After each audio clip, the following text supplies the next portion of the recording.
Welcome back to another video, everybody. Today, I'm going to make a video that I have been wanting to make for a while, and I finally have the cards compiled. So we're going to go through the top 10 cards in my personal collection right here. So these are not the 10 most valuable. These are not the 10 coolest to anybody but me. For me, these are the 10 cards that if I could only keep 10 for my collection, I am picking these 10 right here and taking these ones with me wherever I go. So we're going to get into it without further ado. I'm sure you guys have seen a lot of these cards before, but you've never seen them compiled into this list, and we're going to rank them from 10 to 1. So here we go.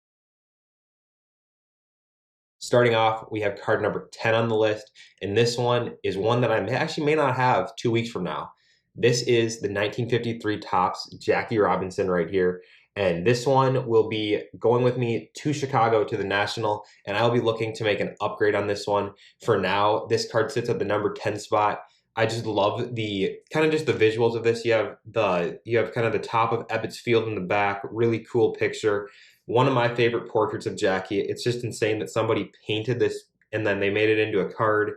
And for me, card number 1 of the 1953 set, this is one of the 10 most iconic Topps cards ever produced.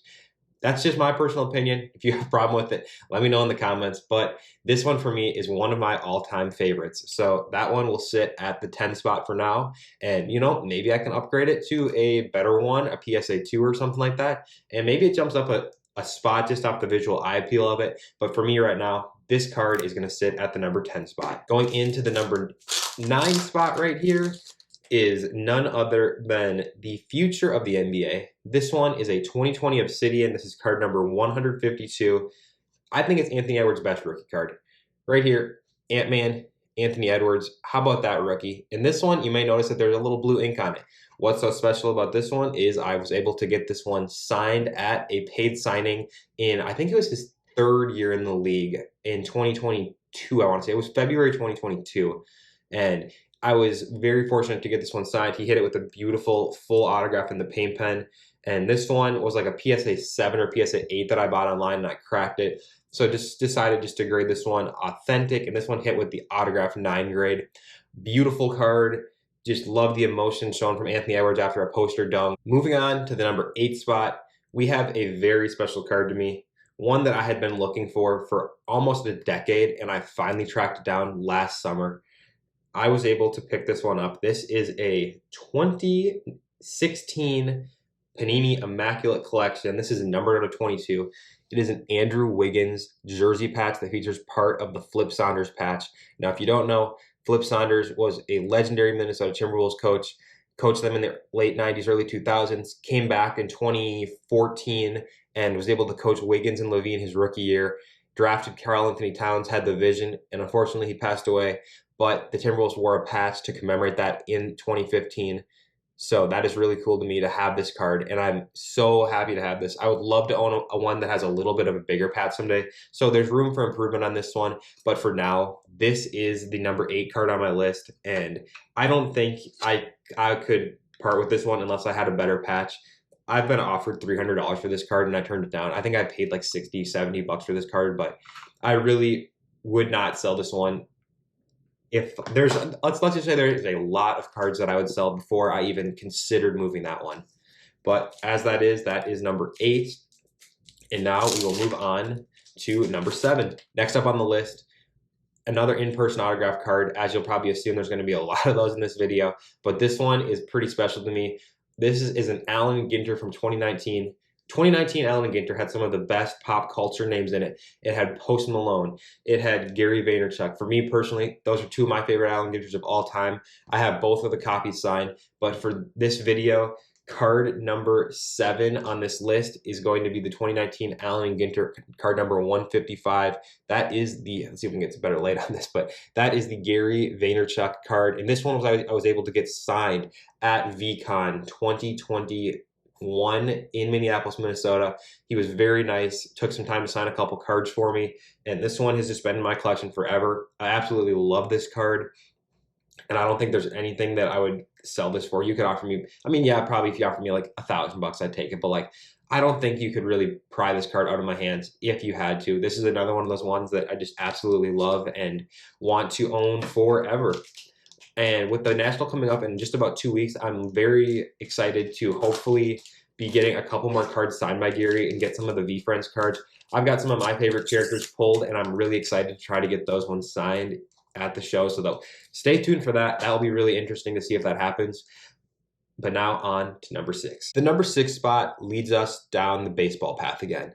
Now, I love relic cards. I love game-used jerseys, game-used bases, game-used bat cards, whatever it is. It's just so cool to me to be able to like hold something that was worn or used by the player. And I know a lot of products don't do it, but Top Sterling is one of those products that still does it, and they are amazing cards. And for that reason, at card spot number 6, we have this Carlos Correa 1/1 game-used bat knob.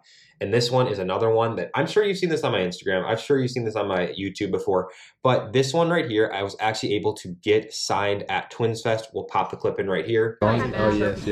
How's it going, Carlos? Can you sign it like right up here? Right there? Yeah, that'd be great. Awesome. Appreciate that, man. Thank you. Yeah, thank you. And it was so cool to meet Carlos. I think he was kind of didn't really know what the card was, but for me, it was really cool to get this one signed, and it turned out perfectly up in that white space right there. This is another one of those ones. This is probably a top 5 Minnesota Twins card in my collection, probably top 3 now that I'm saying that. And I don't think I could sell this one. And I've had a lot of people comment saying, why don't you get this one slabbed? Why don't you get it slabbed? It's such a high-end card, get it slabbed. And for me, this is such a thick card, as you can see right here. There's no reason to get it slabbed. If you get it slabbed, it's just going to be a really chunky slab. I don't have any intent on reselling it. And yes, I do like to have a lot of my cards slabbed just for like safety reasons and just to have that if I ever did need some money, I could pull something out and move it pretty quickly. But I just think this is one of those cards that deserves to be non-graded. This card should be raw. It does not need to be in a slab. And you'll see that with a couple other cards in the rest of this list. But right here, this one does not need to be slabbed. And for that reason, it will stay in a one touch just like this. And I will continue to get enjoyment out of it every single day when I look at it. All right, so that was 1, 2, 3, 4, 5. So we're on card number 5 right now. Number 5 on the list is going to be another one that you're going to say, why don't you get that one slabbed? This one's worth a little bit more money, but we're not talking about money in this video. This is truly about my enjoyment and my collection, and for that reason, card number 5 is Joe Mauer on a game used 1/1 Logo Man from Museum Collection. Now, you don't see these cards every day. I am very fortunate that I picked this one up at the time I did. I bought this in January of 2024, about 2 weeks before he got into the Hall of Fame. And this card is so sick. I would guess if I had to sell it, I could probably get close to $2 grand for it. But again, this is one that will never be sold. It's so sweet. And this one, just like the Correa, has a signature on it. I was able to get this one signed at Twins Fest, and really cool card for my collection. Awesome card. And, you know, I've got 2 Logo Man, MLB Logo Man in my collection. I've got a Scott Baker and a Joe Mauer. And the Baker one is just the logo patch. It doesn't really have a lot of jersey around it. And I got to say, I really do enjoy the Mauer one, how they added, or like, I guess how they kept a little bit of the jersey. It just looks really nice. You can see there, they kept some pinstripes around it. And a lot of times Logo Men are used from the pants. On the back of their pants, there's a Logo Man patch.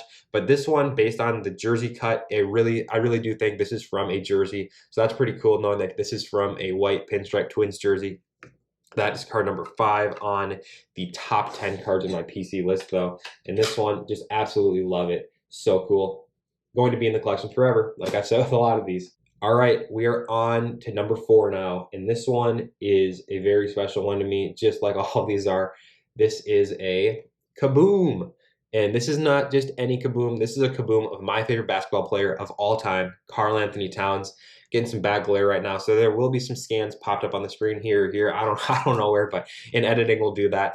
And wow, this card in person is just unbelievable. Cat hit it with a beautiful autograph. Hit the KAT 32. Looks so good. Got this one signed after a game once, and I remember Cat was signing, and he was about to drive away. And I said, Cat, I got a Kaboom. Can you please sign it for me? He stopped his car. He went, who's got the Kaboom? He was looking around. He got it, and he's a big card guy. He thought that was really cool. For me, really fun memory of having this card signed by the Big Meow after a game. And this is probably the #1 card in my Cat collection. There's definitely more valuable cards in the Cat collection, but for me, with the memory of that one, the story of that one, that is my favorite Cat card that I will ever own. probably ever, unless I was able to get a rookie Kaboom signed. Still don't think it could top that one, though, just knowing that I went to the game and then was able to get it signed after. But now we are on to the top 3 sports cards in my personal collection. And right here, this is no shock.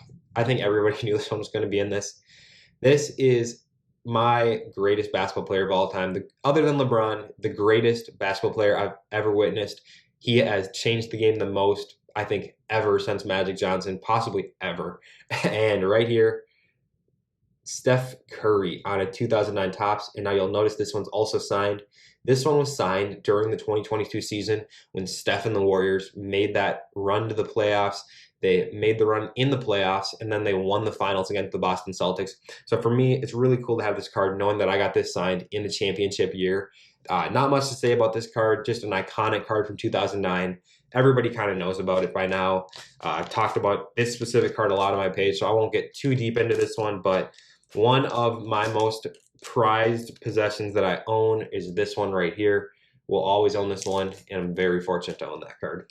We've made it to the final 2, and these final 2 are very special to me. Here we go. Let's get into it. Starting here, the number 2 spot brings us a Justin Patton, numbered out of 5, National Treasures, rookie logo man. Now, this card to probably anybody else in the world is it's just like, okay, it's cool, it's a logo man. Nothing special to them. But to me, this one is so cool. This is one of my favorite players ever. Now, he wasn't in the NBA very long. He wasn't very good when he was in the NBA, but I was able to sell him shoes. He left me tickets to games and just got to know him a little bit over his time in Minnesota, and it was really awesome. He gave me a game used jersey. I think I've shown that on my page actually before when I showed some of this stuff, but really nice card right there.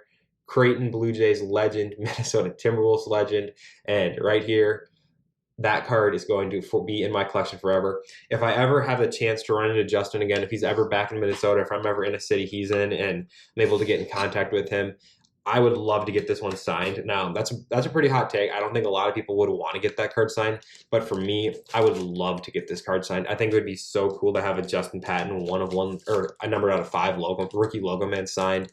And honestly, I'd probably get that one personalized to me, like to my number 1 fan, Nick, or some shit like that. So that'd be really cool. Awesome card right there, though. And now for the moment you've all been waiting for, here we go. Card number 1 in my entire personal collection.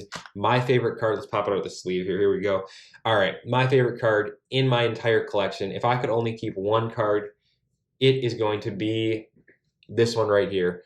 Joe Mauer on his 2002 Topps rookie. Now, I've got a bunch of these signed, and this one is a little bit different. What's so special about this one is this is the one that I actually packed in Cooperstown. I brought a box of 2002 Topps Series 2 to Cooperstown to open on his Hall of Fame induction Sunday.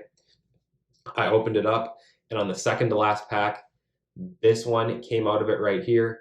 And I later sent it off to a signing, and I had Joe sign it, and he wrote, "Nick, nice pull," and he signed it, Joe Mauer 7. For me, this is the number 1 card in my collection. Now, this is by far not the most expensive. This card in my collection is just it's such a personal card to me. It's such an amazing card that this is a card that I truly would not sell for $1 million. I don't even really have much to say about it. It's one of my favorite cards that I've ever owned, and it's PSA 6, autograph grade 10. It's not about the grades, though. This one is about the story behind the card, and that's truly why cards are the best. You can have a card that's worth $5, and if it's got a cool story, I'd argue it's better than any of these mass-produced flawless or Prism high-end $500,000 Jaden Daniels 101 black Prisms, because there's no true story behind those cards. This card has a true story. I built the story around this card, and for that reason, this is the number 1 card in my personal collection. Thank you to all of you guys for watching this video, and if you enjoyed this video, make sure to leave a like and let me know, of these 10, what was your favorite card in the video? For me, you already saw my top 10, you saw my ranking, and it'd be fun to make this video in a couple of months or in a couple of years, I guess, and see how this kind of changes. For me, I feel like that top kind of 5 is pretty locked. Maybe a little bit of movement could be had in there in that like 4 to 5 spots, moving some cards around, but I think that'd be really interesting to make that down the road, so maybe we'll do that, but if not, we'll see you guys in the next video. Peace!